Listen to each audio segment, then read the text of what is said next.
Alright, what's up everyone? The Apple Back to the Mac event just ended, and I'm going to cover some of the announcements they went over. First off, they announced that iLife 11 is coming out. I didn't catch the release date on that, so check their website to see when it's coming out, or if it's out now. And also, they announced that FaceTime is going to be coming to all Mac. So now if you're on a Mac, you can FaceTime to an iPhone or iPod, just like everyone's been wanting to do. Next, they announced a new version to OS X, which is going to be called Lion.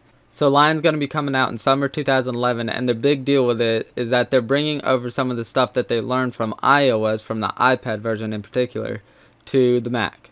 So starting off, they're going to have a Mac App Store, which is just basically going to organize and bring all of, or a lot of the apps into one store so you'll be able to find them easier.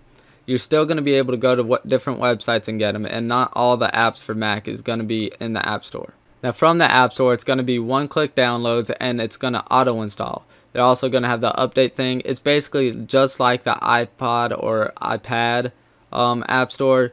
It's just going to be for the Mac, and it's not going to be integrated in with iTunes. It's going to be separate. That's going to be coming out within 90 days of the event. The next thing they announced is called Launchpad, and that's basically the springboard from the iPad or iPhone, bringing it over to the Mac. So now you're going to be able to use all your apps and stuff and put it all in that.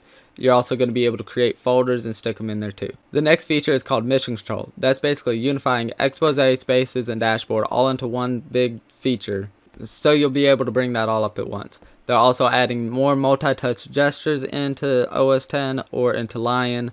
So now you'll be able to use your Magic Mouse or your Magic Trackpad or just your trackpad on your MacBook to navigate better. Now the one more thing in this event was a refresh to the MacBook Airs, which everyone knew was coming. Now it's a little bit different design than the last one, and it's even thinner. So now at the thickest point in the back, it's 0.68 inches, and at the thinnest point in the front, with it closed, is 0.11 inches.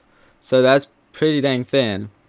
But also, just like the last one, there's no optical drive, and they're not using hard drives, they're using flash memory. They're also announced that they're coming out with two different models. They're going to have a 13-inch and 11-inch model. So you can get the 11-inch for $1,000 for 64 gigabytes, or $1,200 for 128 gigabytes. Also, the 11-inch model is going to have 1366 by 768 native resolution, and it's going to weigh 2.3 pounds. Now the 13-inch model is going to start off at $1,300 for 128 gigabytes or $1,600 for 256 gigabytes. The native resolution on that is 1440 by 900, and it's going to weigh 2.9 pounds. Also on both of the models, it's going to have a full-size keyboard and trackpad with a unibody design. On both of the models, you'll get 30 days of standby time, but on the 13-inch model, you'll get 7 hours of wireless web use, and on the 11-inch model, you'll get 5 hours of continuous web use.